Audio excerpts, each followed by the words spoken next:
are we able to mute ourselves there? I keep hearing feedback.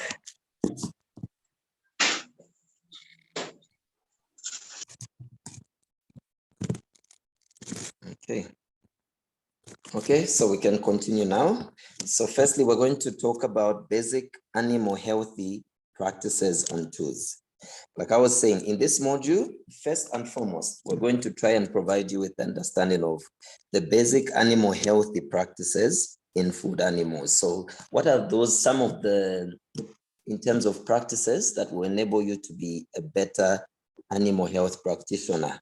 Like what are the day-to-day routine, basic needs, routines, activities, and so forth that will help you keep the animals healthy? It can be companion animals or it can be food animals. Then we're going to go on and talk about biosecurity measures in food animals. So because you can't talk about animal health without actually having to dwell on the factors that affect it, which is mostly biosecurity. How are you going to prevent diseases? Because, you know, a disease-free flock or herd or animal equals a healthy animal. So that's a simple equation. So you can't do away with implementing biosecurity measures, especially in food animals that are kept in flocks and herds and so forth.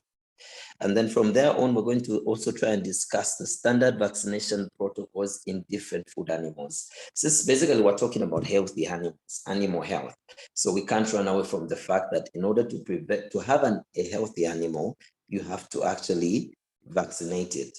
Vaccination is a measure in which we prevent certain diseases and animal diseases and attacks from occurring in any particular, be it a flock, be it a herd, or be it even in a single companion animal. Then from there, we're going to look at in the veterinary nascent component, we're going to look at canine and feline anatomy. That this is probably for other sessions. We'll do on it in other sessions. And then from there, we'll also look at the physiology of canines and felines. These are simply dogs and your cats. And then from there, we're going to actually dwell on proper animal handling. How are you supposed to handle your animals? This is mostly in your companion animals. How are you supposed to handle them when they arrive at the clinic and all those things? As your role as in acting as a veterinary nurse, handling the animal is always one of your prime goals and targets. Then from there, we're going to talk about basic clinical veterinary procedures, which you as a person who's practicing or being a veterinary nurse in assistance to a veterinary surgeon is supposed to know. We talk about things like how to catheterize, how to cannulate, and so forth. Those are the basic things which you as a veterinary assistant or a veterinary nurse is supposed to be aware of. So those are the things we're also trying to go and tackle into probably in the later sessions. And also we're going to talk about the attributes of a good surgical assistant. As you know, you need at almost each and every particular point, you'll be called on to assist in various veterinary surgeries, which maybe your practice or your field will tell you to do. So now let's go straight into the first component, which is basic animal health healthy practices and tools. So basically here, what we're trying to do is we're trying to talk about what is it that makes what are some of the practices, the tools you need in order to ensure that an animal is generally healthy. It could be a cat, it could be a dog, it could be a horse, it could be cattle and horses and so forth and so on. So basically, what is it? Almost all the practices in terms of ensuring to say an animal is healthy are almost all the same. It's sort of also like as in with us humans, there are definitely day-to-day things we need to do in order to ensure that we're healthy. So those are the things we're trying to tackle in this particular topic. So what are the basic equipments will I need to keep animals healthy? So firstly, diseases and parasites can be very costly in an animal business. Losses include abortions, reduction in growth, unnecessary medicines, and having to buy feed additives. So usually what happens is that when you don't prevent your flock from having a lot of disease occurrences, be it on your farm. Basically, right now we're talking about food animals. So I'll try and give you a farm perspective. So it can be a layer farm, it can be a broiler farm, it can be a pig farm, it can be a cattle farm. So basically for all those things, once you have an attack of maybe a very widespread disease, what will happen is you have all these losses. They could be in form of abortions, reduction in growth, and so forth. So now how can you, the whole goal of animal health is to try and help you put in place measures that will help you prevent you getting to the point whereby you have to start prescribing this or that antibiotics and so forth. So here are some of the things you need to have to prevent sick animals and treat them if they get infected. So basically that's what we're trying to look at for now. So first and foremost, water and watering tanks are important because animals can't live without water. If you remember in the session we had on animal nutrition, I basically said about 70% of the animal's body is made up of water. So basically it's a basic requirement. Now for this one, it acts as one of the highest transmissions or modes of transmissions of certain diseases, especially GIT diseases, be it Clostridium, be it Salmonella or coccidiosis in chickens and so forth. All these tend to be acquired through ingesting and drinking up of water. So it is very important to say the first target in all that you need to do is you need to have water and watering tanks, which are valuable. So basically this is to help you also control what gets into your water system for the animals and what gets out of it.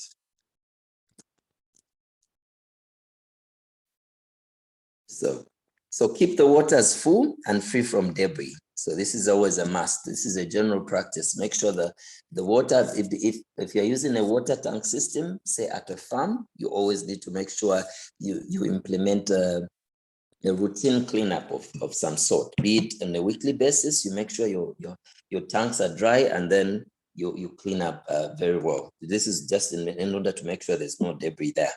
You clean the water of the tank if some animals get sick, so the disease cannot spread through sharing of water. So you're likely aware to say, if maybe I have a flock outbreak of, say, a Salmonella case in my chickens, that if they're likely to defecate in the same water, I'll have all the others to spread to it. Or it could be any form of contact diseases, which might entail to say, whichever animals are sharing the water might get sick from it. So be careful to check that your animals, if they're watered from a pond, river, or flowing water. So it is important, although ideally we wouldn't recommend that because you can't have a control over the natural water bodies of which your animals, especially in a free range system where your cattle is sprayed and drinking from all the open area and communal lands.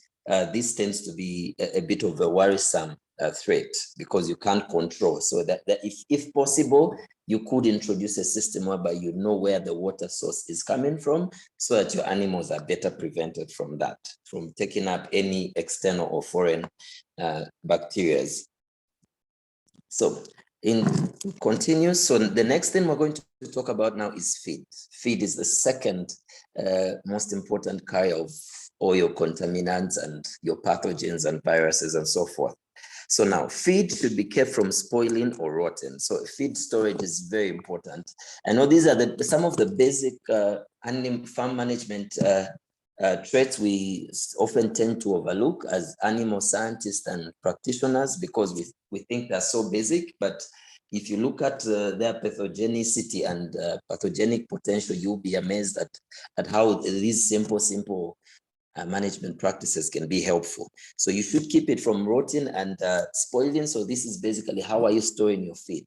There are certain farms that tend to order maybe feed for as long as a month, 2 months, or even up to 6 months. So how are you storing your feed? Is it in a moist environment? If it's in a moist environment, you end up developing let's say fungal infections or molds from such an accumulation of moisture. So for instance, it goes on to say, moldy feed can be very dangerous and animals are less likely to eat enough if the feed is rotten. So these ones tend to cause all these aflatoxic effects. We call them aflatoxins. Most of the mods have got these aflatoxin effects, and most of the effects are on the liver, which tends to affect now generally all your body as well. So now make sure all animals are receiving proper amounts of protein, fat, and carbohydrates, vitamins, and minerals. So animal health, we're basically talking about animal health. You and I both know to say, even for a human, to actually be healthy, you need a balanced diet. Same is the case as with any particular animal. Before you go into exploring all forms of disease and everything, you need to explore how's the consumption of the food of the animal. How is it eating? How is it grazing? And so forth. So you may want to make feeders, pails, and other feeding equipment so that you do not have to put the feed on the ground. So of course you're well aware, just in the case of us as humans, we won't eat from the ground because there's all those contaminants that are possibly going to infect the food and the feed as well. So these are some of the things you need to look into. So some diseases live in the soil, and you are more likely to have your animals consuming foreign objects off the ground, as I pointed out earlier. So then we're going to look at C, space. So we've looked at two things that we need to ensure in order to maintain a good, proper animal health on our farm or flock. We need first to look at the water. We need also to look at the quality of our feed as well. So the third thing now is the spacing. As we know with us as people, space is a very good and essential for health. This is something we all need and can't run away from. Space helps you even mentally to develop and so forth. This is the same case with animals. Space is necessary for all animals in order for them to do well. That's because almost each and every animal, be it a broiler, be it a cattle, or be it a sheep, they all require a minimum amount of space around them in order to thrive and in order to exhibit their full behavioral patterns to the limit.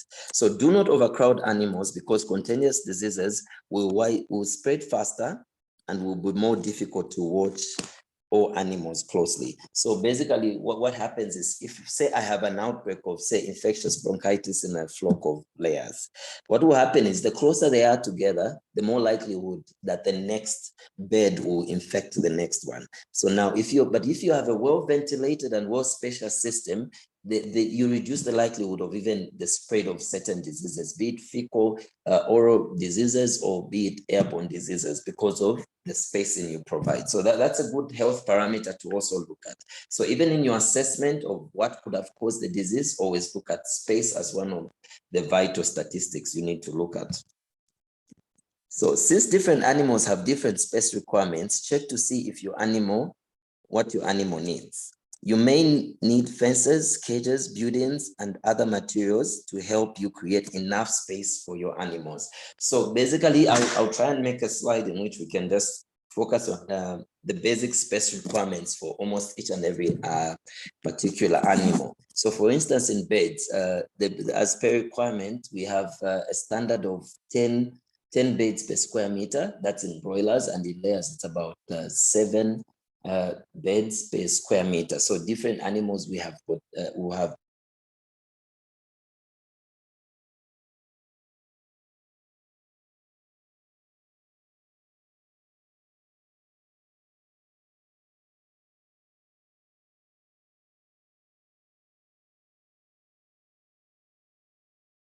different fences and so forth.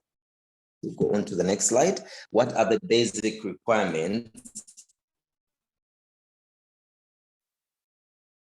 for you to animal health at the farm? So firstly, you need to feed your animals with feed that is nutritious and clean, and your water should not be contaminated. So your water should always be absolutely clean. So there's certain even routine. As an animal health manager, you need to manage certain routines in a specific way.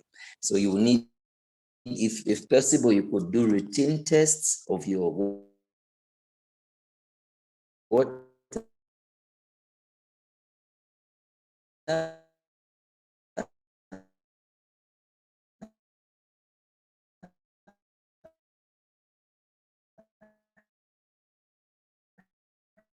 depending on the farm's feed to animal. It makes 3 basic requirements in order to do that.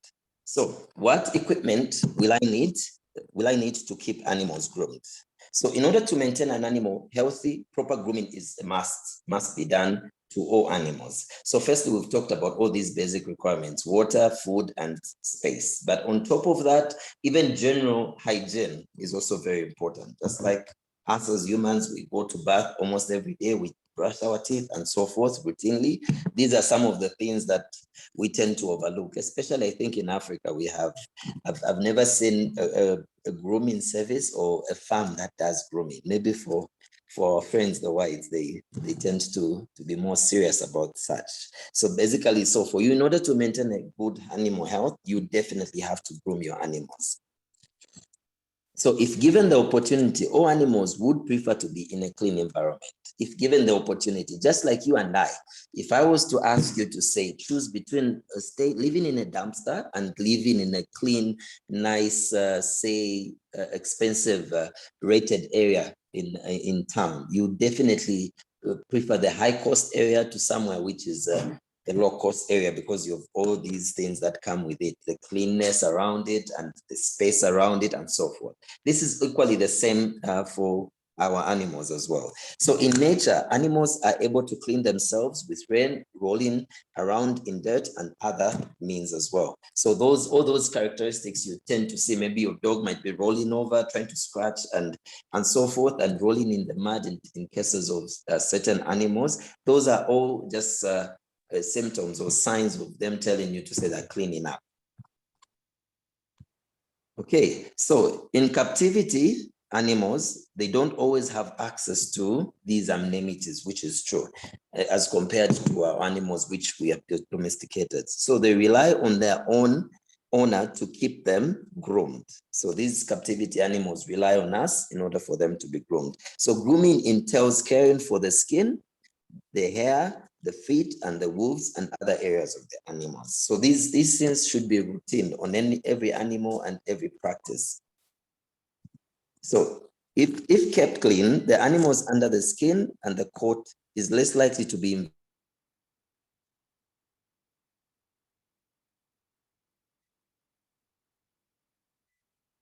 invaded by particular. Sorry about that. I keep getting a call, which I can't seem to avoid. My apologies for that. Okay. So where was I? So as I was saying, if kept clean, an animal's skin and coat is less likely to be invaded by parasitic diseases. And in most cases, curry comb or brush is a necessary tool. So those are some of the two things which you likely need to clean your animals. And grooming is most common in companion animals such as horses and our dogs, but we rarely find it in cattle. But these are some of the equipments which you can actually use even in your cattle. So what equipment? A curry comb is a rubber or metal brush with teeth for cleaning the debris of the animal. As you saw earlier, the black rubberish equipment there, that's your curry comb.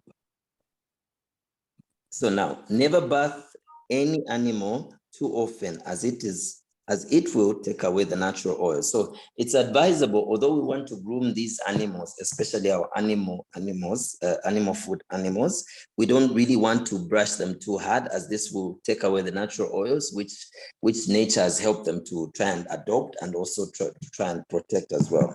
So keep the hair trimmed to avoid buildup of feces and other of some animals as well. So the area behind should be at least cleaned and tended to properly. So to tend to animals, feet and wolves, a wolf pick will be needed. So that pick there is showing you a clipper that is used, and there's also a hoof pick that has been used, that has been shown there in both red and blue.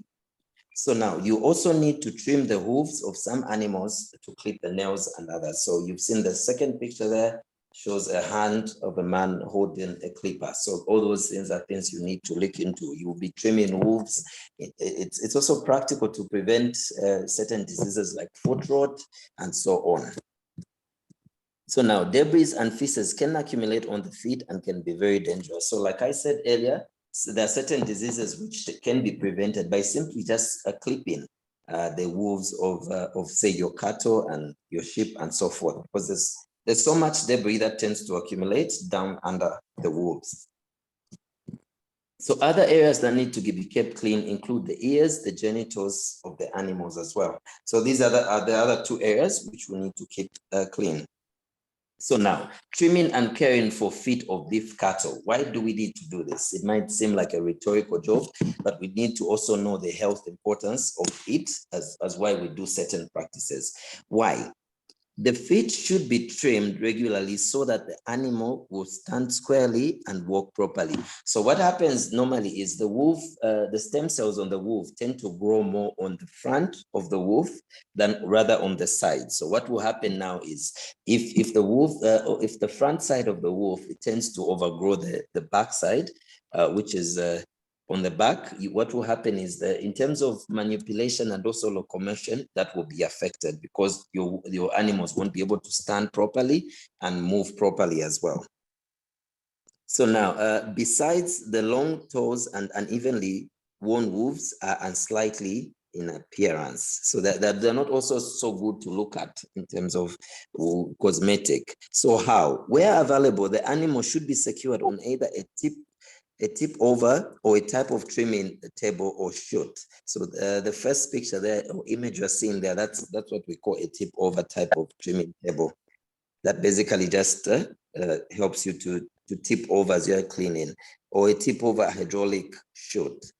So where tip over equipment is not available, stalks may be used or the animal may be thrown. So use a foot nipper to cut the feet back, then use an electric sander to shape them. So there are all these electric sander. I'm sure we've seen sanding. Sanding is basically used in almost all professions, be it in carpentry, be it in metal related works, and even now in our profession now, it's something that's vital. So you might sand it to just make sure that the wolves are evenly distributed or evenly cut off.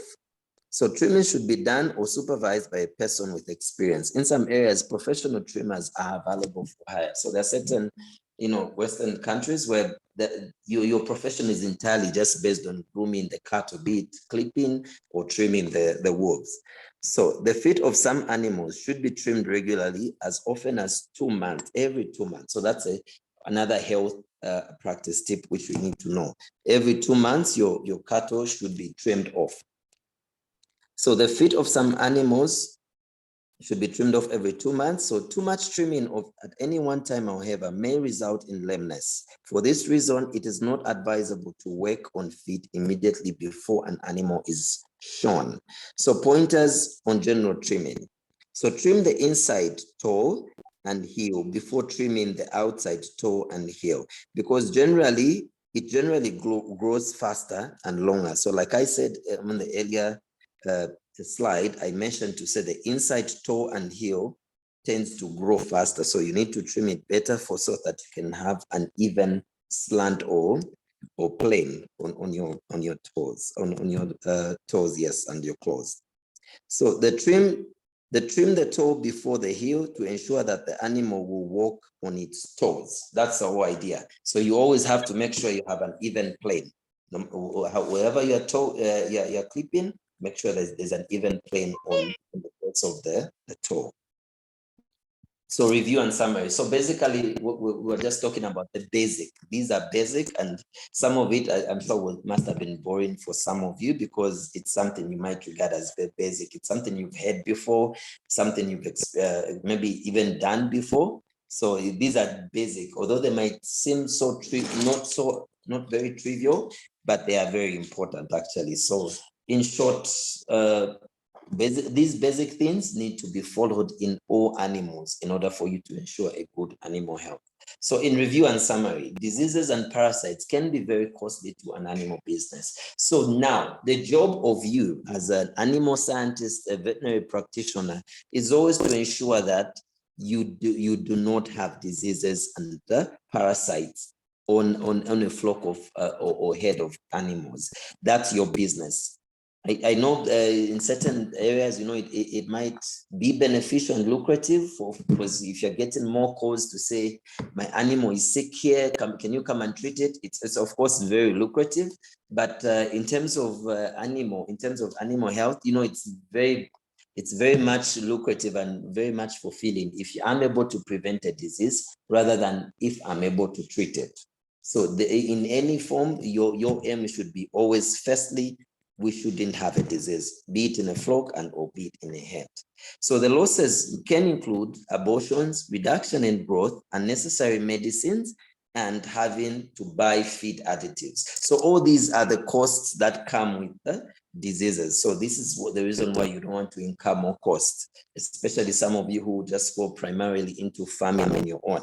So in order to maintain animal health, and proper grooming must be done to all animals. So we've talked about all the basics to prevent diseases: the water, the food, and the spacing. So we've also talked about proper grooming also being a must in order to prevent animal health attacks. So these are the three main things, and the fourth one being grooming. So now let's talk about biosecurity, because I like the heading I've put there, just to give you a hint. Any head of flock treatment program is only as good as its biosecurity program.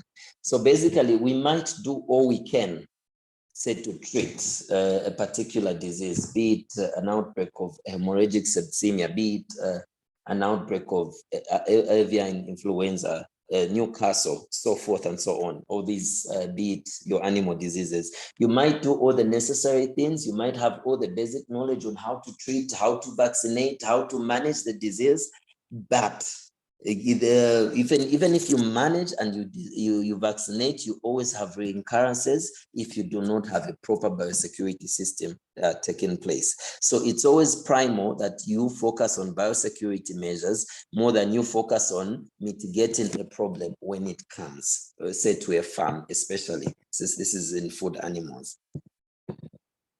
So now, disease prevention measures in food animals.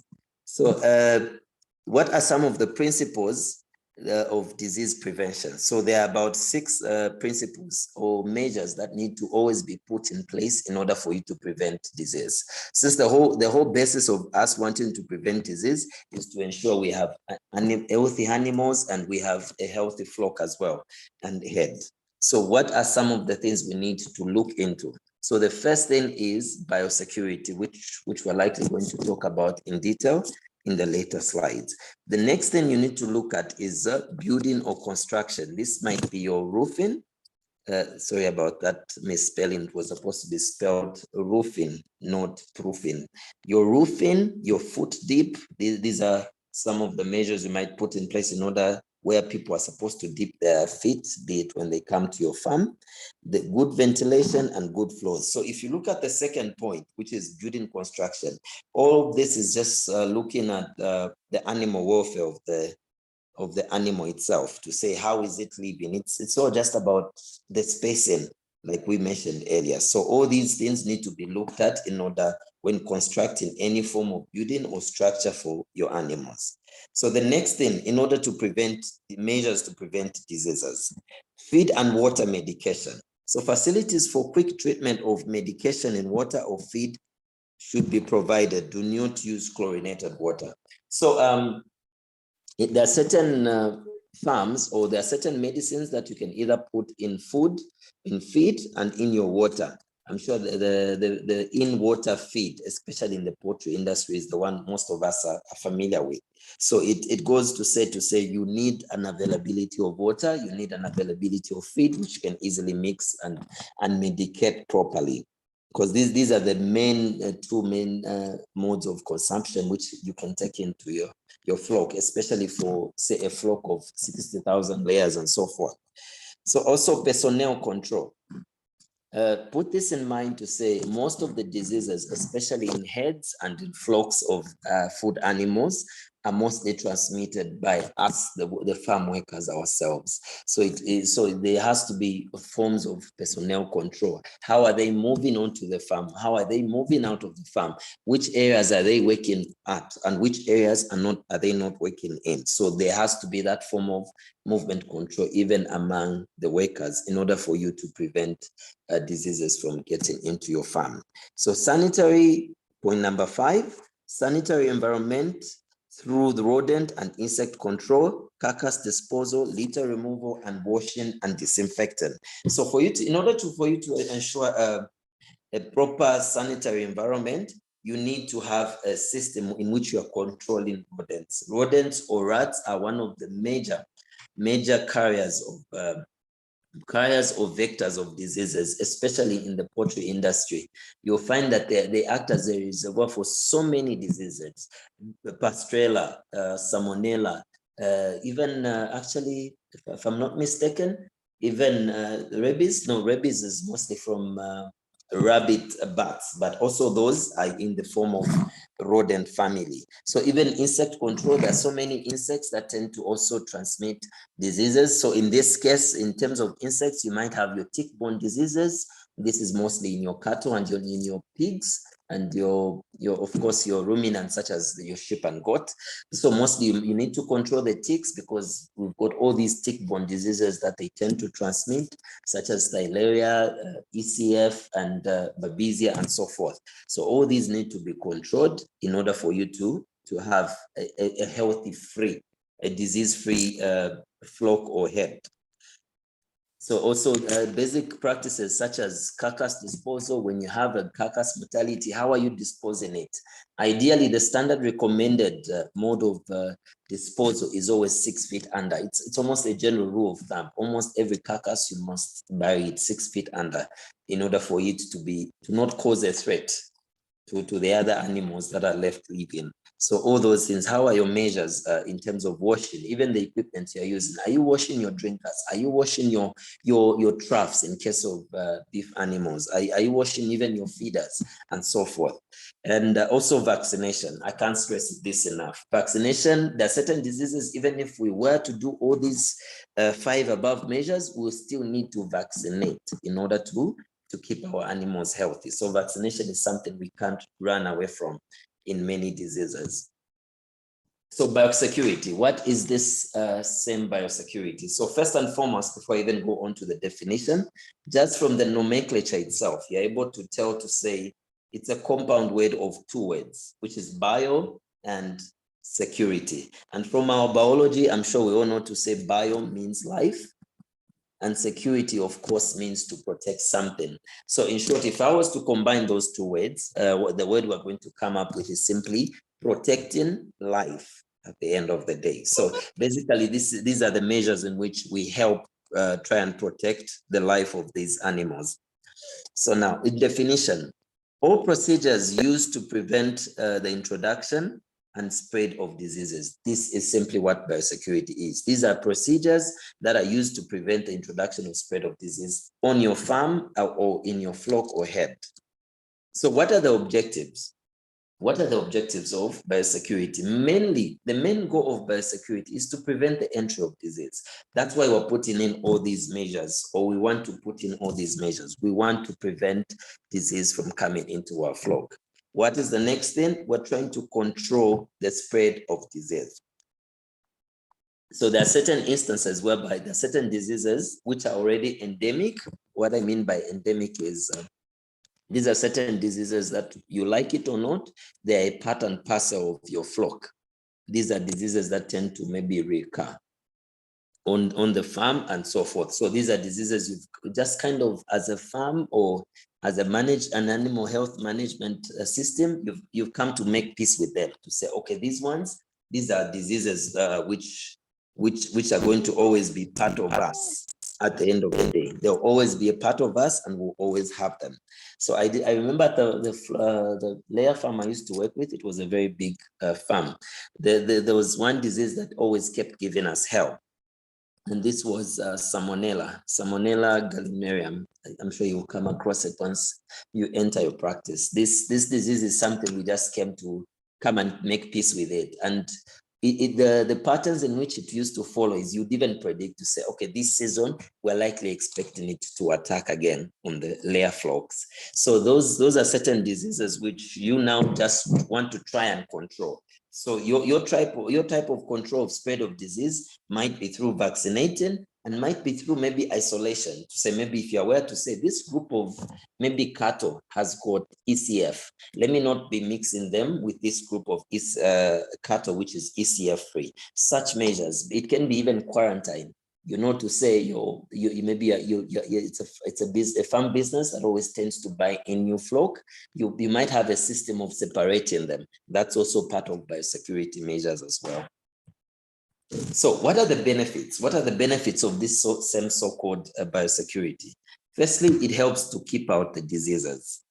Secondly, it helps to reduce the risk of zoonotic diseases. So zoonotic diseases, I don't know if we're aware, these are simply diseases that tend to affect both humans and also animals as well. So now these are the ones that are even of public health importance and relevance to us as a profession.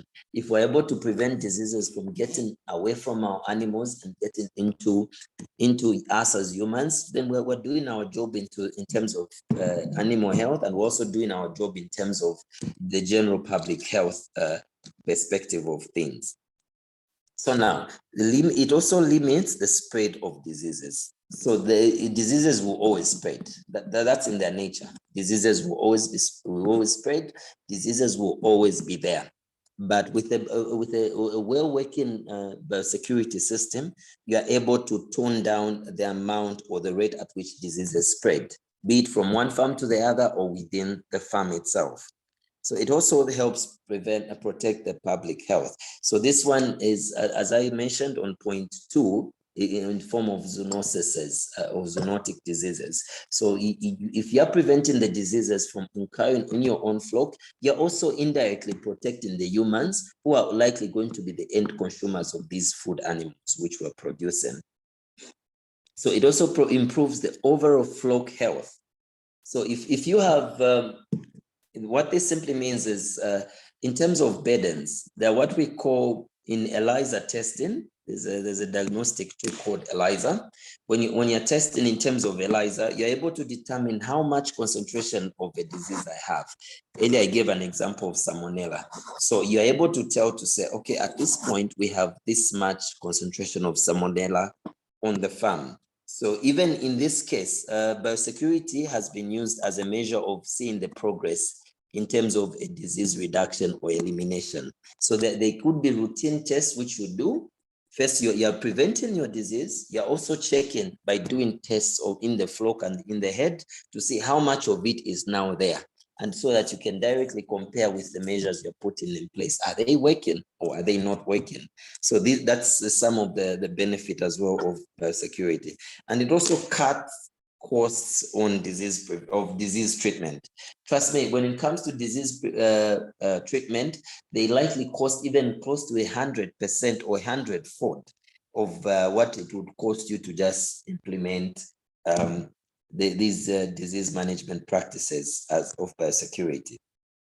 So further on, it also reduces the losses and improves the profitability. So most likely, don't forget to say, whoever is going to be your farm client, that farmer is always in the business of making money. They're always in the business of making profits. So if they are losing more from diseases, or if they're spending more on diseases, it means that their cost margins will be lessened. So you also always look at it in terms of food animal business and food animal medicine. Always look at it from a business perspective.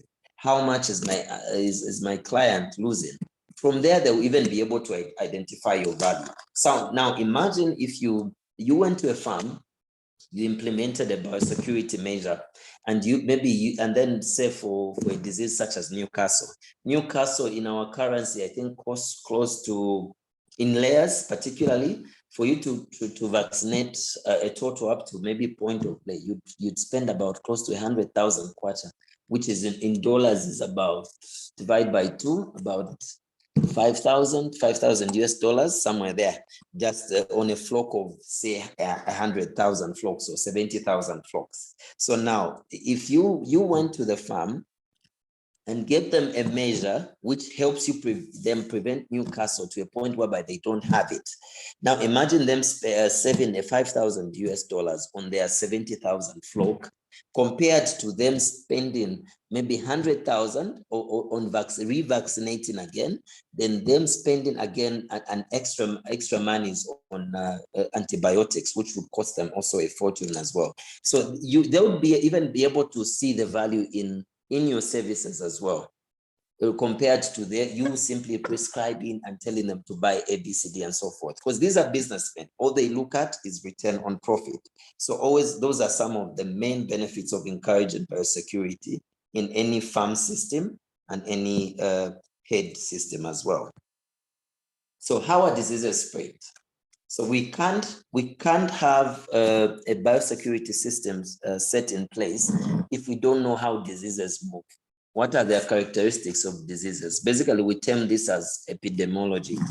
So basically, looking at the epidemiology of animals, we'll be able to say, okay, so in order for me to set up a biosecurity system here, I would have to do A, B, C, D.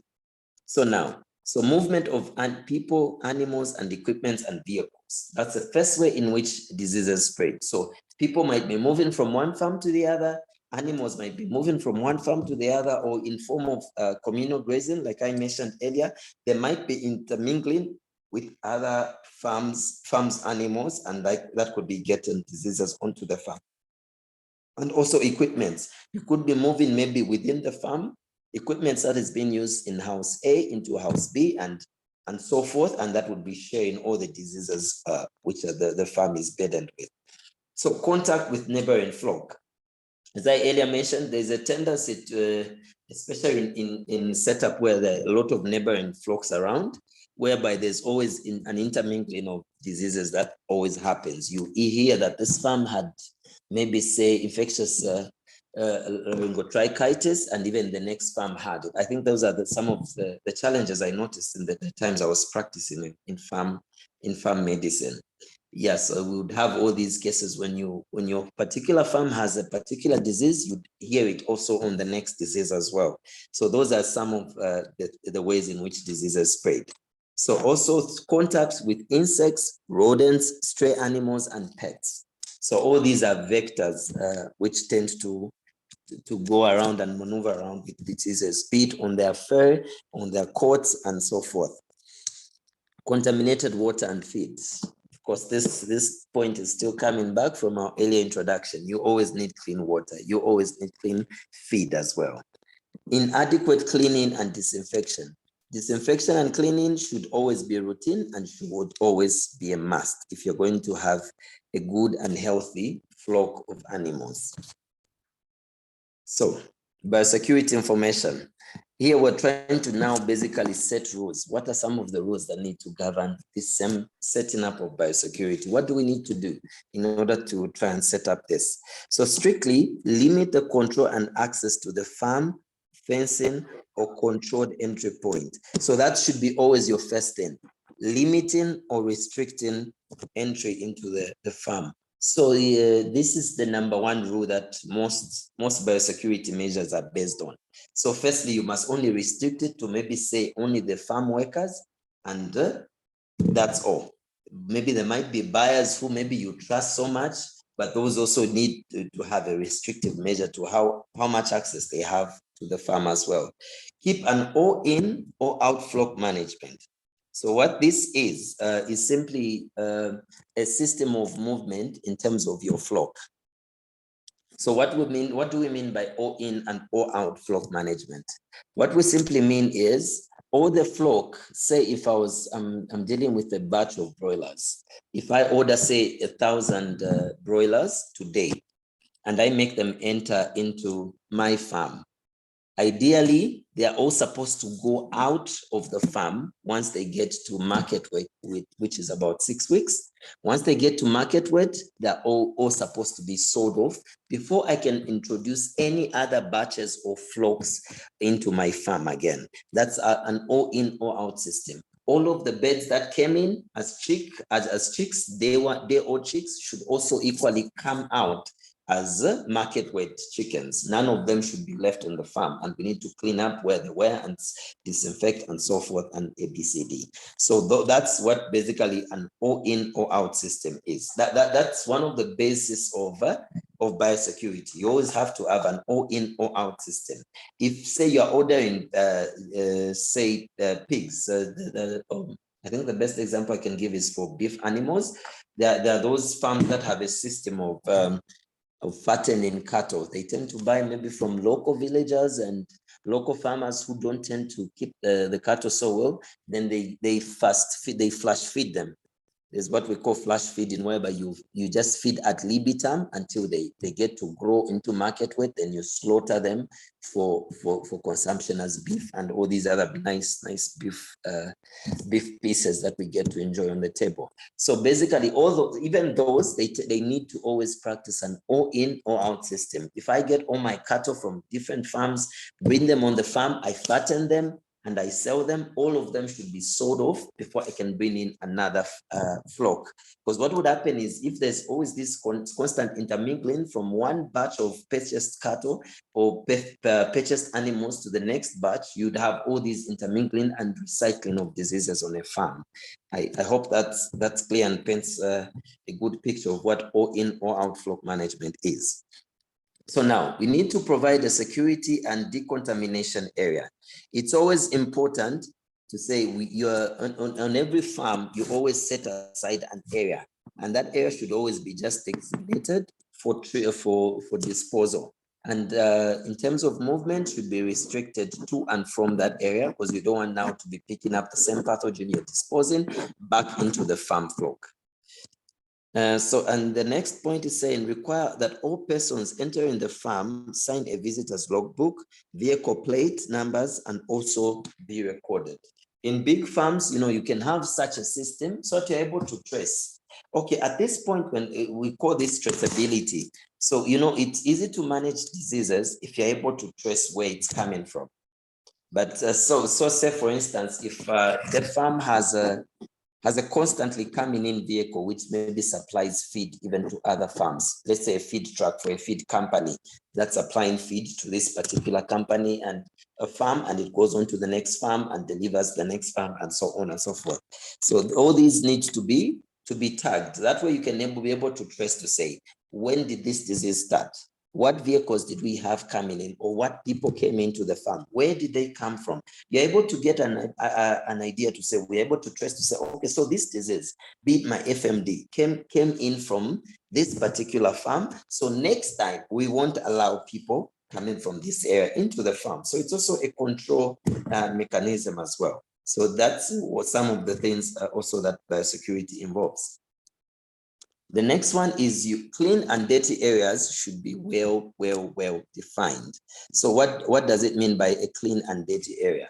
So in every biosecurity system, there's always an area on the farm which will be designated as a clean area. Okay?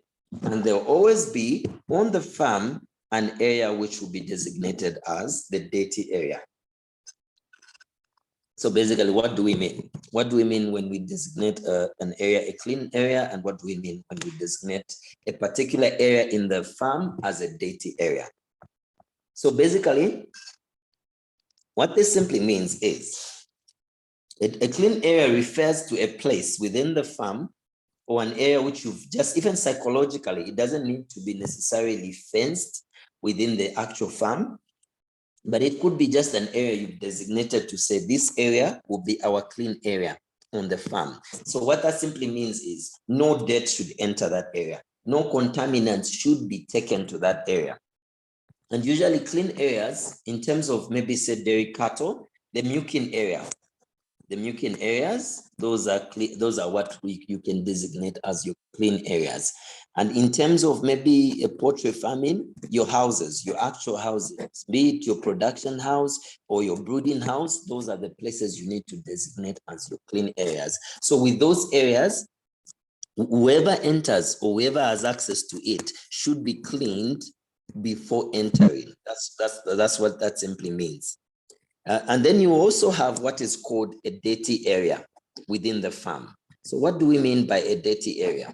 So a dirty area is a psychologically designated area within the farm where you say this place has a higher concentration of pathogens and has a higher likelihood of picking up or harboring a lot of pathogens and diseases in the actual particular farm.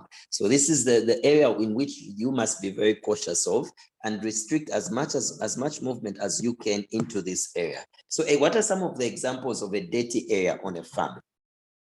First and foremost, your dirty area could be your disposal pits.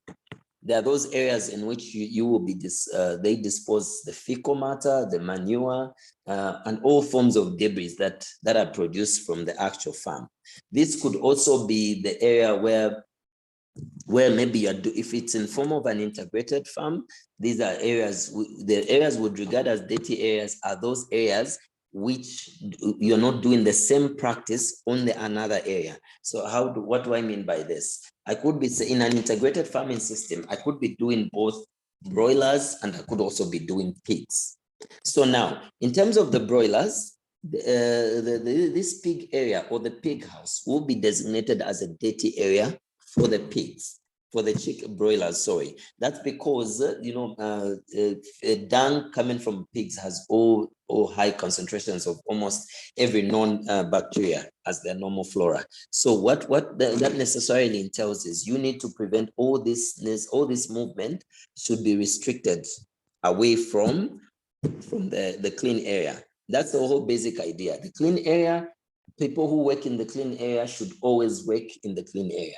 In the dirty area, people who are working within the dirty area should only work in the dirty area. They shouldn't be intermingling or associating or socializing between these two particular places. Otherwise, you have all these cyclic patterns of diseases and reoccurrences and so forth. So that's what basically we mean by there should be a clean and dirty areas, and they should be well defined to say, okay, you guys who work in this particular area, you are called, so there are people who will be basically just managing the manure, or maybe they could even be doing gardening with the manure in an integrated form of farming.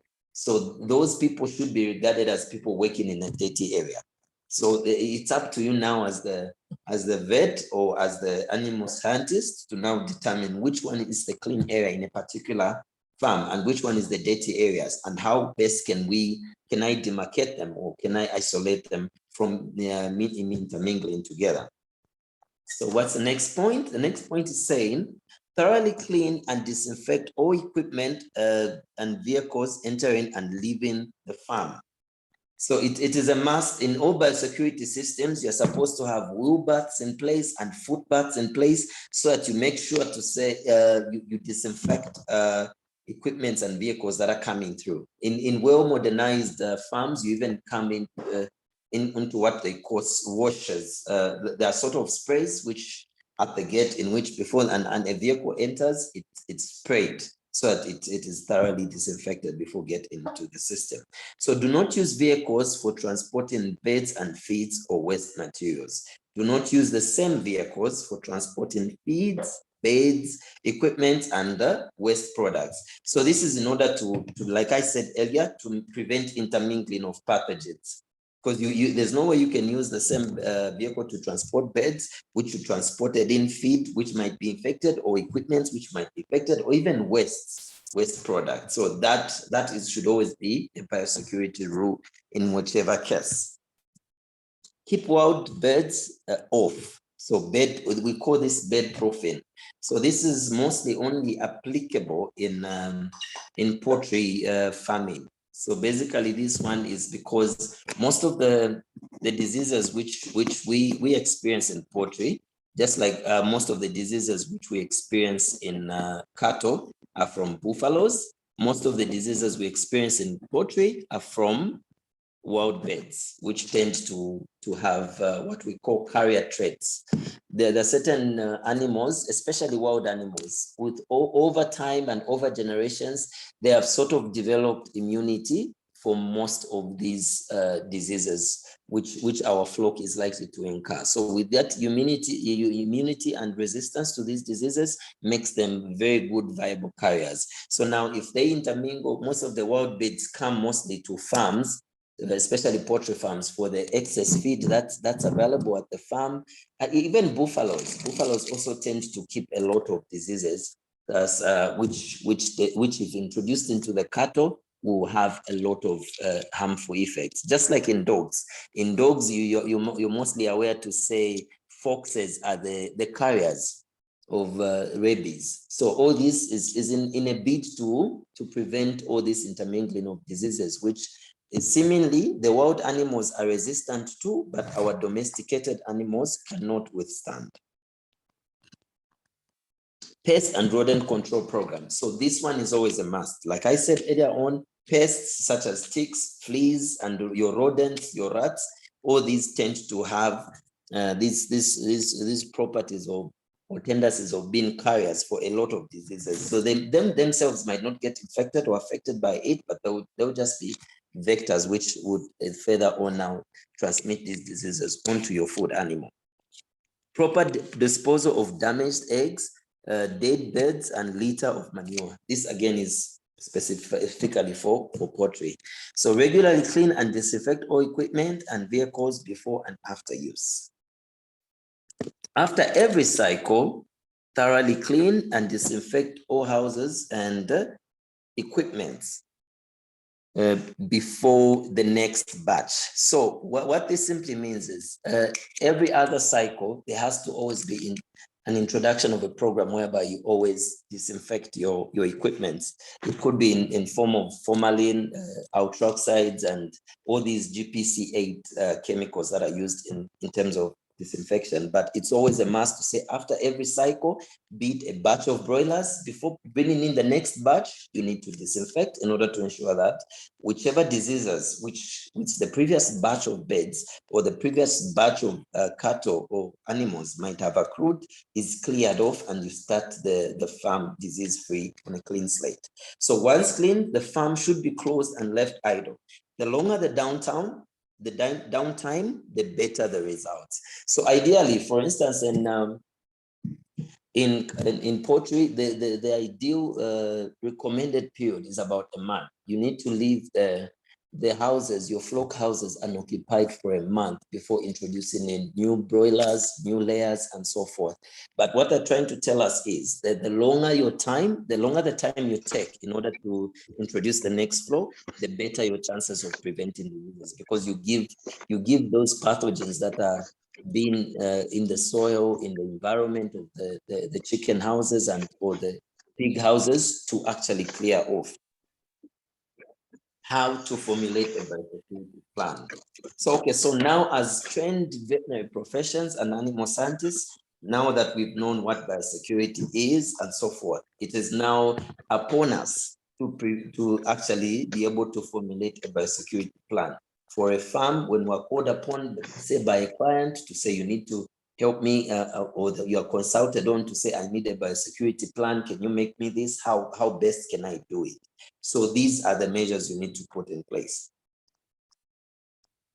So biosecurity has three major components which should be targeted when formulating a plan. So basically, these are the three major defining or ruling components which you need to follow in order to actually make up a biosecurity plan. Firstly, your biosecurity plan should have an isolation component in it. So this simply means the confinement of animals within a controlled environment. So if you're saying, let my brooding chicks be this side, let my production chickens be this side, let my the newly fattened cattle be this side, let my newly arrived cattle be this side of the farm, there always has to be a form of isolation in place. That's the first governing rule to any biosecurity plan. Whichever your plan is to say, no, I'll put the cattle 50 meters away from the new arrived cattle, it always has to have a confinement perspective in it, an isolation component in it. That's the basis. Your aim is to isolate at the end of the day and to control the environment in which your animals are in. Secondly, traffic control onto the farm and traffic patterns within the farm. So meaning what this one is basically looking at is how are your flocks or your animals moving? in terms of within the farm. Where are they going to graze to? Where are they bedding in? Where are they bathing from? Where are they feeding from? Where are they resting from? And so forth. So all these movements have to be controlled in a certain way whereby you have to make sure to say wherever they are going to, be it wherever they're going to graze from, wherever they're going to be milked from, wherever they're going to be resting from, or farrowing from, or calving from, there's no presence of disease. That's the whole essence. In whichever traffic control or movement pattern you make, you say, no, my animals, I want them to be arriving, say, at gate 1. Then I want my animals to be living at gate 2 and so forth. But the whole idea is to make sure you control the traffic, and then they move in places where there's no potential for harm or disease. Thirdly, and finally, that's sanitation. So sanitation simply involves the disinfection of materials, people, and equipment entering the farm, and the cleanness of the personnel on the farm. So sanitation, what this sanitation entails is, am I going to get my farmers, my farm workers, gumboots? Am I going to get them wetsuit? Where are they going to be operating from? What should they do when they reach at point A? What should they do if they reach at point Q? What should they finally do when they reach at point Z? There should be all these governing rules of how they're supposed to clean themselves, how they're supposed to move, and how these materials also are supposed to be disinfected. And also the efficacy in the disinfectant you're using. That's also a prime factor to consider there as well. So this is just a schematic drawing showing you basically what components of your flock. In this case, we have showed a poultry house, the hams where all these diseases can come from. So on top there, we've got the water, we've got feed, we've got litter, the actual fecal matter that is coming, or even the diseases can actually come from the hatchery. There are certain, say, in terms of day-old chicks that already came on with maternal problems from their earlier parents that you actually introduce to your poultry house. Stock from other sources. You could have gotten stock, be it your livestock, your poultry stock, from other sources. Vehicles coming into the farm. Your housing, how's your housing arranged like? Is it likely to spread from one house to the other? Even your animals that are coming onto and off the farm. On this left side of the screen, we've got wild birds, insects, rodents, and equipment, all actually contributing to disease factors on a particular farm flock. So all these are the measures you need to always target when you're setting up a biosecurity system. Your aim, like those stop signs are indicated, are always to restrict all those parameters from getting infected. Because once they are infected, your flock or your head will become infected as well. Disease causatives to target in biosecurity plan. So I think I'll need to scrape up before sending to you. I think that's a typo error. It was supposed to read disease causatives to target in biosecurity plan. What are some of the causatives, the ones that measures or factors that cause disease that we need to target whenever you're trying to formulate a biosecurity plan? So firstly, disease-causing organisms are introduced or transmitted by, firstly, carriers within the flock or herd. So you always find to say the carriers may be within your actual farm animals themselves are the ones that are carrying the disease inside the farm. Then secondly, you might have birds or animals that are acquired from outside the flock or the herd. So even these are likely to also introduce diseases in the farm. And those are the factors or the gaps you need to address whenever making up a biosecurity plan. So eggs from infected breeder flocks, those ones should always be avoided, or those are also gaps. I'm sure you can't avoid those, because ideally, whenever you're coming from a hatchery, if you're a hatchery yourselves, you always will be forced to get eggs. So human feet, hands, and clothes. Us as humans, we're always vectors. We're in contact with so many pathogens and so many diseases, which we ourselves might not be affected by, but the flock might be affected by. So it's always important, you as a veterinary practitioner and as an animal scientist, you're always aware of your environment. Always be subconsciously aware of your habits. Oh, I touch this equipment. What am I going to do to my floor? Because I'm already in the premises. What am I introducing? So, and also dust, feathers, and manure on equipment and supplies. So dust and manure and feathers, all these should be avoided because they all are carriers of diseases. Feral beds, predators, rodents, flies, and insects, live or contaminated vaccines, and contaminated feed as well, and contaminated water. Biosecurity plan hints. Here are some of the hints which you likely need to identify whenever trying to set up a biosecurity system. Firstly, don't wait for something to happen. Many are the tendencies, especially in farm management, where we are so relaxed if we haven't had any disease instances to set up plans in order to prevent any disease from entering. And most of the times we only get serious with biosecurity plans when something hits us, when a big disease hits us and causes us so much economic loss. Secondly, identify areas or activities where problems may occur. So take time as an animal scientist in your practice, whichever time you start practicing, to see which areas or activities are there problems at, or which areas are likely to cause me problems or are likely to give me help. And also prioritize potential problems. When you identify a problem, to say, no, that area of the farm, it's harboring too much feces. That area of the farm, it's harboring too much dirty equipment. How can you need to mitigate them as you're identifying them? Ask for help. It's always right. In our human nature, we are all wrong. We are all not know-it-alls.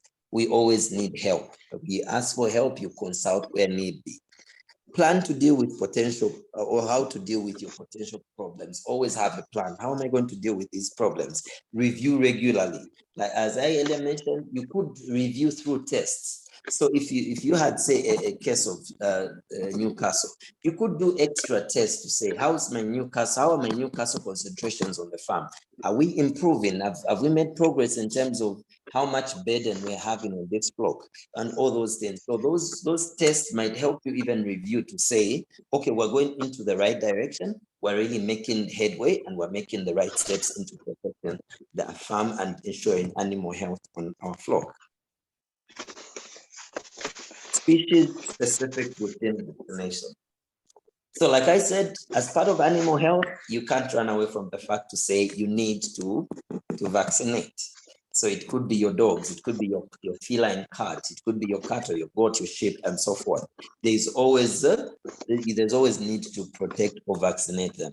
And these practices we've talked of enough are not all enough to protect completely your flock properly.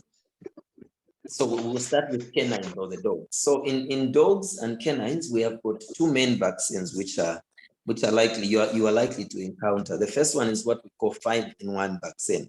So this one mainly consists of canine distemper virus, canine adenovirus type 1, canine adenovirus type 2, which is CAV2, and then we've also got parainfluenza virus and also parvovirus, which most of you might be familiar with.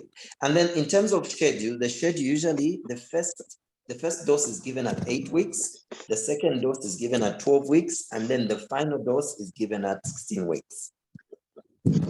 And then afterwards, you can give it after a year. Then from there, you can give it every 2 to 3 years, or as state laws regulate, because different areas and different countries have got different regulations about how much the vaccinations they want to be given per year or per time. So for instance, here in Zambia, this 5-in-1, we give it annually. We don't really take 2 to 3 years to give again. That's because we've noticed the burden of parvo, which we have in our country, parvoenteritis in dogs. So so it depends on your country. They'll set the rules, the regulations on how much they want to vaccinate and when they want to vaccinate. So next we go on to rabies vaccination, which we all know what rabies is. So the first dose is always given around 16 to 18 weeks, ideally even should be around 12 weeks, because the first dose, ideally, you're supposed to give it minimum 3 weeks, 3 months, sorry. But this is the standard. So what I'm trying to say is different countries have got different ways and different regulations on what time they want to give this particular rabies at. So for instance, here in Zambia, the first dose we give at as early as 3 months, then we give a boost at 6 months, then from there we do annually. But in this standard system, after giving the first dose at 16 weeks, you can give the other one at 12 to 18 months, which is 1 to 1.5 years. Then the rest, you can give them 1 to 3 years and so forth.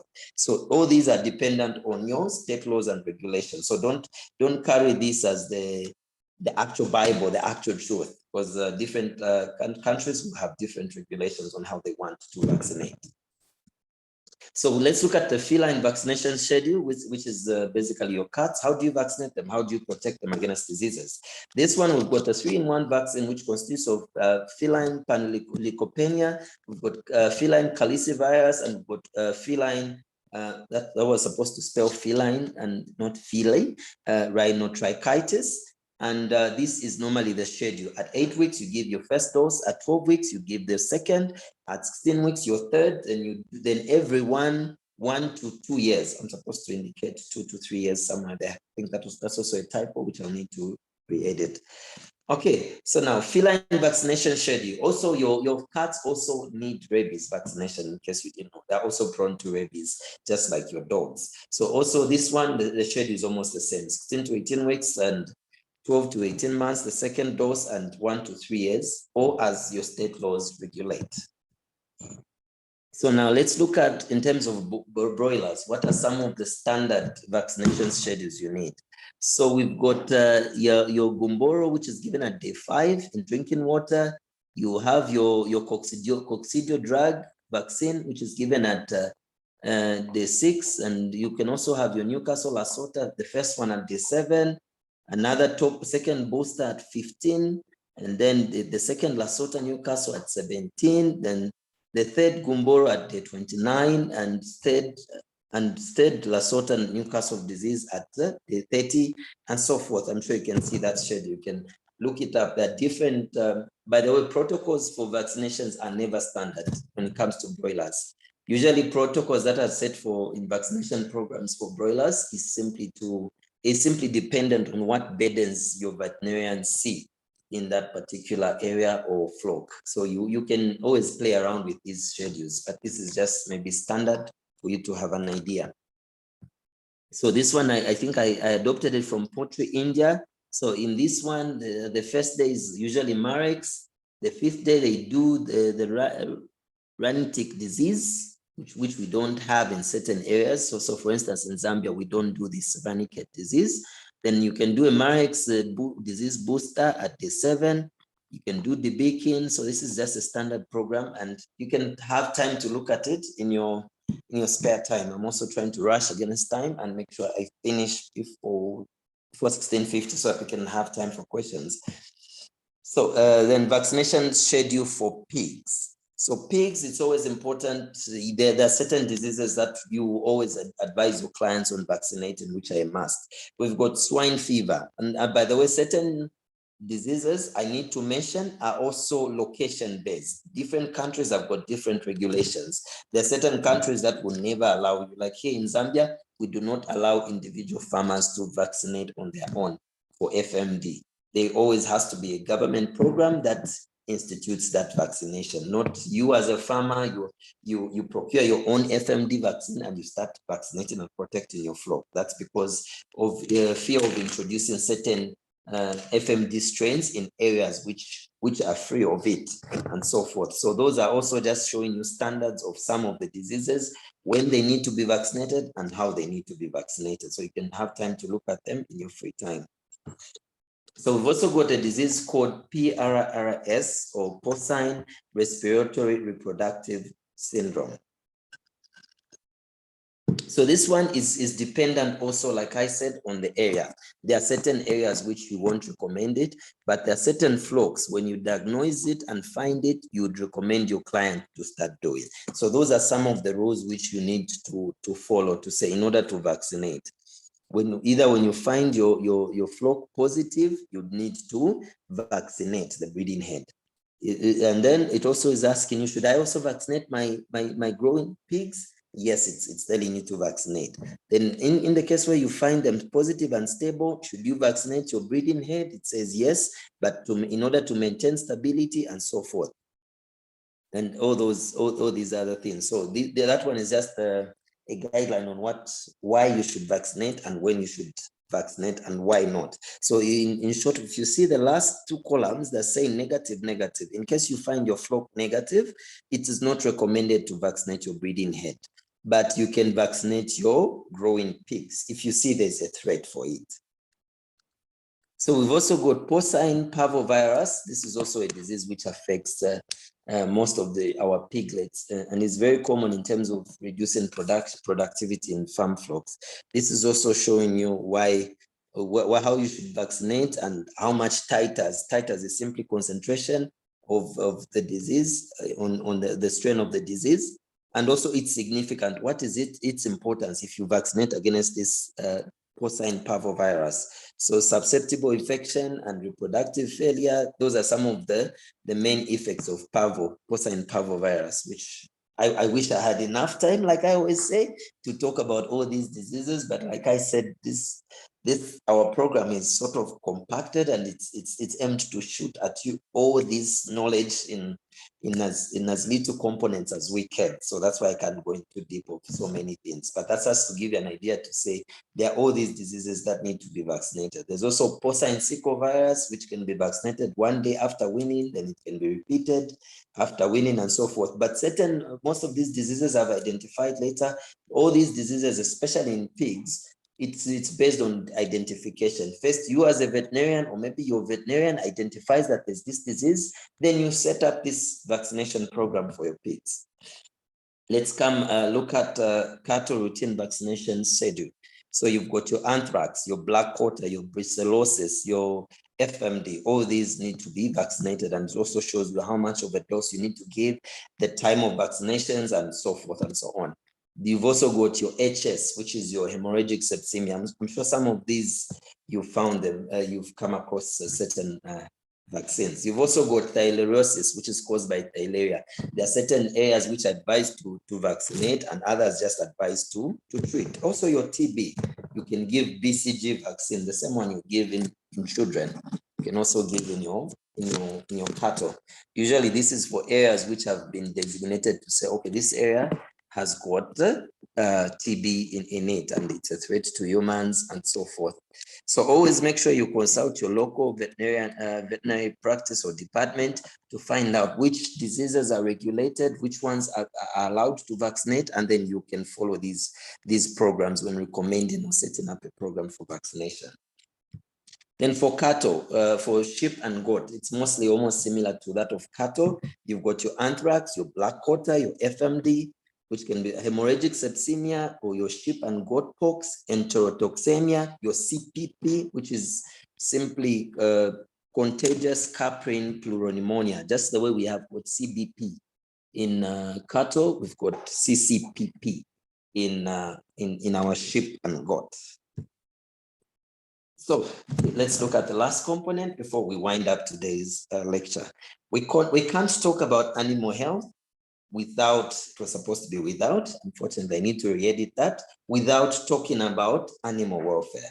So all these subjects and matters we've talked about, all of them were all centered on animal health. So now in this animal health we're trying to talk about, and we're trying to foster and learn about, we can't talk about it without factoring in the fact to say we need to always look at animal welfare.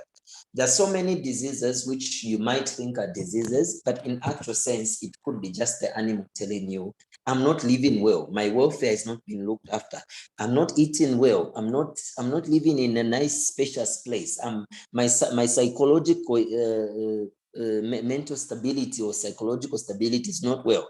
Just like even us as humans, we've got all these welfare needs, right? For a stress-free mind, right? To space, right? To without having fear, the right not to be in pain and so forth. This is the same way that also our animals are in need of this. So now you can't talk about animal health without talking about animal welfare.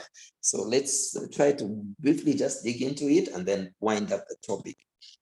So objectives, what are we trying to talk about in this one? We're trying to introduce the meaning of animal welfare and how it is done. We'll also discuss the importance of animal welfare. Why is it important? Why even bother talking about it? And also show the proper care and management of animals based on their needs. We also try and talk about how best can we manage their needs. So, and also show a safe way of dealing with animals. There's always a safe place we can always put them in, a better psychological ground in which we can treat them with. So animal welfare, what is it? What really is animal welfare? Animal welfare means how an animal is coping with the condition in which it lives. So basically, this has to do with the relationship of the animal with its environment. How is the animal being kept? How is the animal bedding? How is the animal eating? How is the animal drinking? How is the animal sleeping? And how is it generally being treated? Those are some of the things you need to look at in terms of animal welfare. An animal is in good state of welfare is one, it is healthy, it is well nourished, it is comfortable, it is safe, it is not suffering from an unpleasant state such as pain, fear, or distress. And it is able to express natural behavior. So naturally, if say, for instance, poodles or Maltese, those are dogs that are hyper for these house dogs. They have got a tendency of being so hyper and active. So there's certain times when you might notice a differentiated behavioral patterns from their normal, them differing away from how they normally behave. So that could be, all those could be general signs to say, okay, I think the animal, it's not really even a disease. You're not giving it this. It was used to playing with a ball. It's no longer playing with that ball. It was used to your company. She's no longer getting your company and so forth. All those are animal welfare aspects, which you always have to look into before actually assessing to say, actually this disease, it should be this. You know what I mean? So always look at also the welfare of the animal as well. So now, good animal welfare requires disease prevention and veterinary treatment, appropriate shelter, management, nutrition, humane handling, and humane slaughter and killing. So all these are the components of a good animal welfare. You need to kill and slaughter them properly. You need to handle them properly, be it your cattle, your even your draft animals. They have a certain, at least a level in which they need to be handled at. So 5 freedoms. In animal welfare, there are always the 5 freedoms, which all the world over, be it Zimbabwe, be it Uganda, be it Germany, be it the US, or even here in Zambia, these are the 5 freedoms that are being fostered for in all animals. So use these to assess animal welfare. First, the freedom from hunger and thirst. It's always there, right? They don't need to be starving. You can't be a good animal owner and starve.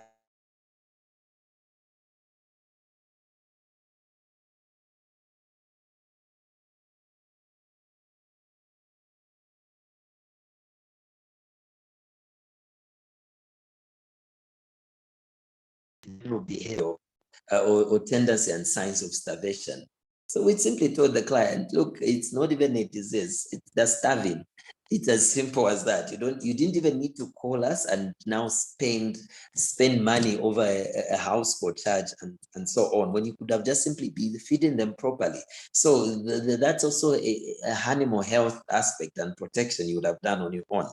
Freedom from discomfort. This has to do with how are we keeping the animals? Are we tethering them too much? Are we crowding or crumpling them up too much in one area? Freedom from pain, injury and disease. Are they painless? Are they injuryless? And are they disease-free?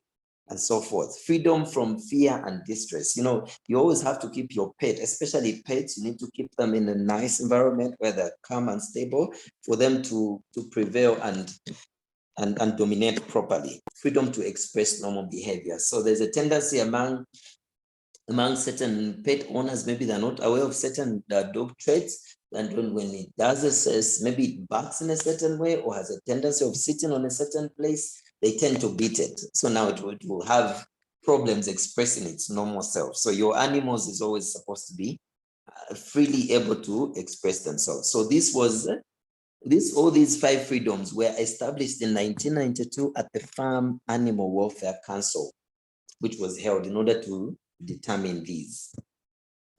So freedom from pain and injury. So make sure from pain, injury, and disease, you make sure you vaccinate them. I'm sure you can see a dog there that said anti-rabies vaccination certificate. I'm treated, I'm well protected. Feed them properly, they're not in pain and so forth. So rabies vaccination in general is also part of you giving them their welfare they need, because you're protecting them from diseases. Freedom from discomfort. How are they lying? How are they sleeping? You can see those comfortably lying pup, and that should be a cat on the other side. That's comfortably lying and being stress-free. Freedom from hunger and thirst. Give them food. You can't be a responsible dog owner if you don't give them food. So this should always be your appeal, and this should always be one of the things you look at. Even in assessing and looking for a fancy disease, look at these simple things. Freedom from pain and distress. I'm sure you can see there, this lady is trying to handle an animal, and I think it's been crushed up in a crush pen, but there are certain crush pens, of course, which don't show that they're being handled properly. So how you're handling the animal is also very, very important. So why is it important to care about animals? It's a moral agent. Animals are moral agents. So what a moral agent simply means is that there are sort of indicators with how your morals as a human being are. How you're able to take care. There's a certain saying by the great Mahatma Gandhi, which says to say, the wealth of any nation is determined by how well its people keep its animals. And that's the most touching statement that I've ever heard that could ever be related to animal welfare. And I'm sure you can see, let's look at our friends in the US who are well developed and how sentimental they are with their animals. You can see that even when you look at how relative, how proportional it is to how well they take care of the animals, and how even their standard of living is. You will admit to say they have a way better standard of living than we do. So it's a moral agent. It tells us also what kind of people we are as a people, deciding whether an action is right or wrong. It also, the moral agent simply tells you to say, is my action okay or is it wrong? Altruism or protection of the vulnerable. So altruism is simply how well you're able to empathize and how well you're able to relate to a person's problems and so forth. So that will also show you to say, what kind of human am I? How am I living my life? So now, if you have got this altruism, which is simply being selfless and showing a concern of protecting other people, that goes to show how much of a good human you are as well. The end. Thanks for your attention. And next lecture will be on veterinary nursing concepts. So we'll try and dig into the anatomy of canines and felines and also the physiology in our next session. Thank you so much for your attention. I think now I'll invite questions now. I think our host will assist us with that. Will assist us with trying to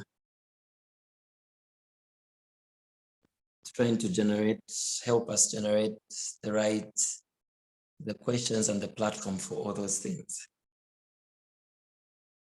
Okay. Is Mr. Fred there? I think you'll be able to assist us with the question time now.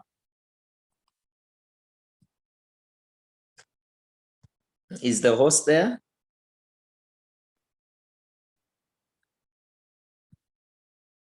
Okay. Is the host there?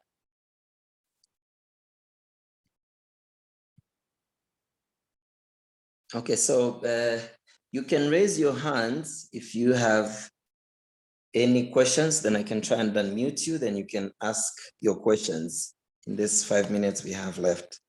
I think our host is not with us to help us. So just raise your hands in case you have any questions anywhere, and we can be able to address them together. Or any contributions, if there are contributions, like I said, we can't all know it all. So if there's something you wish to contribute to the class and you'd love the class to learn more of, you can still raise your hand.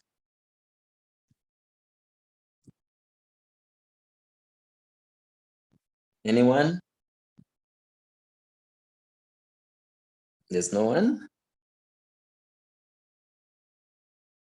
I think I'll hand over to the host, although I'm trying to see where our host is. I think is muted. Let me try and...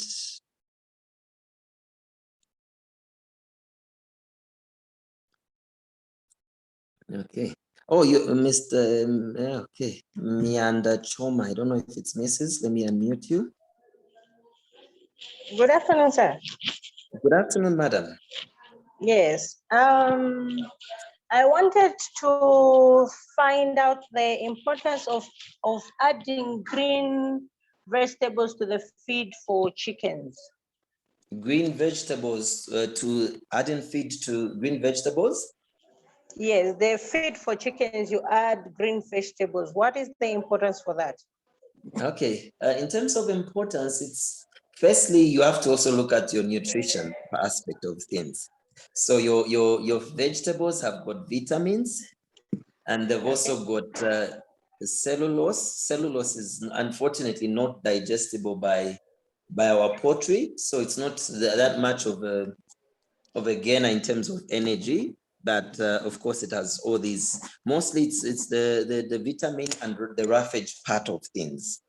That's the most important. But and in terms of carbohydrates, they do have a constituent of carbohydrates, but they're not so concentrated. So you wouldn't get your ideal percentages unless you're just supplementing and not using them as your main form of carbohydrates. But vitamins, they're very good. Yes, yes. Okay. All right, thank you. Thank you. All right. Any more questions? Christabel Lamaha. Okay, let me unmute. Okay.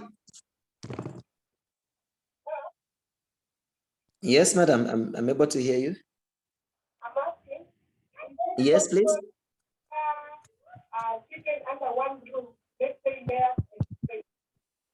Can you do what?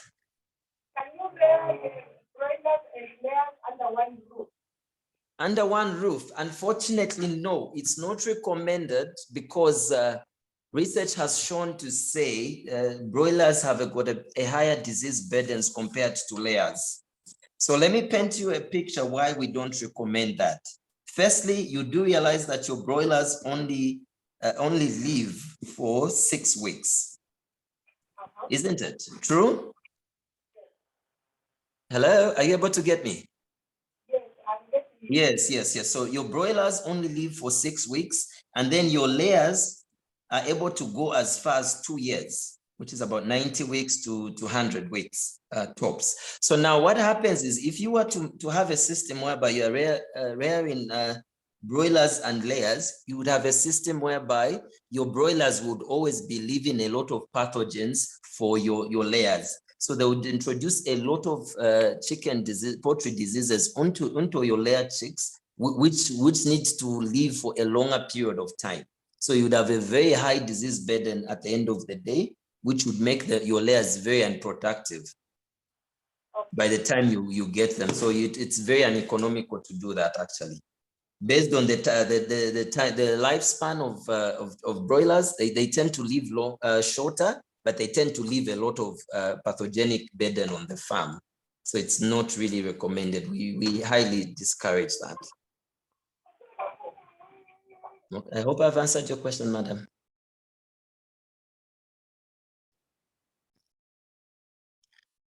Mr. Webster, let me try to unmute. Mr. Webster. Good afternoon, Doc. Good afternoon, sir. How are you? I'm fine. Doc, is it advisable to like have in the same farm different types of animals? And if at all, maybe the farmer, the owner of the farm wants to do that, how can I like maybe design or lay out those different types of animals, the sections, I mean? For example, Okay, you've so got maybe you've got pigs, you've got sheep and goats, broilers, village chickens, broiler breeders, and the commercial layers. okay. Yeah, it is very possible, but unfortunately very risky as well. Without a proper biosecurity system, it's good as a dead system. So the first thing you need to look at were those three components in designing a biosecurity system like we explained. The firstly is isolation. So you go and look at his structures. How is he planning to make the structure for broilers? Where is he planning to put the structures for the pigs? And where is he planning to put the structures for the goats and sheep and so forth? So have a way of isolating them. And if possible, if he has the resources, let him fence each and every particular area. And if he has the resources again, let him make sure to say the workforce and the human resource he hires, they don't work in one department and another. If they're going to be dedicated to broilers, let them just be dedicated to that section alone. That's the best way of going about it. But unfortunately, that system of intermingling is quite very risky without a proper system. So just take time to go through the notes and make sure from there you'll be able to identify which one can I put as the clean area, which one can I demarcate as the dirty area. How would I like the system to move? Have a system on the farm whereby, if possible, have 4 gates. Since we're talking of almost close to 4 animals, have 4 gates, of which each gate has a different route in which they're moving. So have a restrictive form of movement and so forth. But every biosecurity measure is dependent on how much the resources the farmer is able to throw at you to design such a system. So the first thing you're going to do is just assess the area, then you identify how best you feel these can be moving, and these the other flocks and the other animals can be moving. But the whole basis is first and foremost isolation. Make sure there's an isolation system, an isolated system for all of them, from workers, equipments, and everything else. I hope I've answered the question, sir. Thank you very much, Doc. I've understood. Oh, okay, sure. Thank you so much. Thank you, Doc. You're welcome.